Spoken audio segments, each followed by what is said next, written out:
Hello and welcome to another Mr. Smith history. This particular video is looking at 1066 and the rival claims for the throne.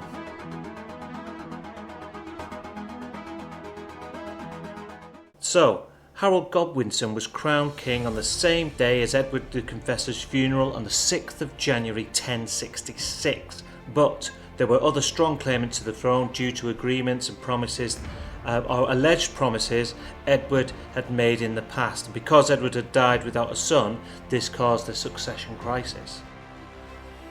First of all then, of these claimants, we're going to look at Harold Hardrada. Now his claim was based on a secret deal between two other Vikings, and there's also the fact that he was a descendant of King Cnut, the Danish king of England.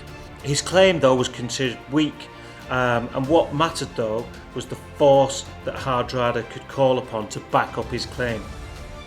His chance of success was good because he had 300 ships and around 15,000 warriors with great fighting experience, and he expected support from the north of England in the Danelaw region, so he had a good chance of being successful.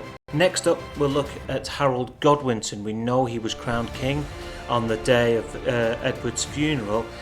He was appointed successor by the king on his deathbed. His strength of claim was good. It was supported by witnesses, although these would have been loyal to Harold, so perhaps they had other motives. And his chance of success was excellent. He'd already been crowned king and he had the support of the Witan, which was needed in order to make him king. Another thing that was going in Harold's favour is that he was proven in battle. He was a proven fighter and England supported him. He'd shown in the past that he would go up against his brother, and England was behind Harold Godwinson. Edgar Aetheling then. Now he would potentially have a strong claim, and as he had royal blood. He was a descendant of King Alfred the Great. So the claim, his strength of claim was strong in theory, but Edgar had nothing to back it up. His claim was weak, his chances of success was weak because he was only a teenager. He had no military experience, so the threat of invasion was too great to risk him becoming king. Finally, we have William of Normandy. His claim was because there was an agreement with King Edward following Harold Godwinson's embassy to Normandy, where William had helped Harold. There's a previous video about this. His strength of claim was good. He had the support of the Pope, but some would argue that his claim lacked evidence. But overall, his claim was quite good because of William's military strength, but only if he was able to get his knights across the Channel to England. That was vital. That Channel crossing was vital for William.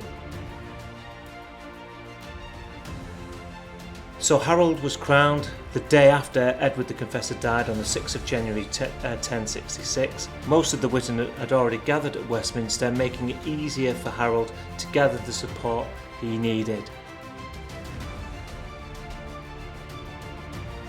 And then, soon after the coronation, he went to York to make sure he had the support in the north, and he also put together a large army, the largest England had ever seen, in the south of England, anticipating an invasion from William of Normandy. A fleet also patrolled the Channel.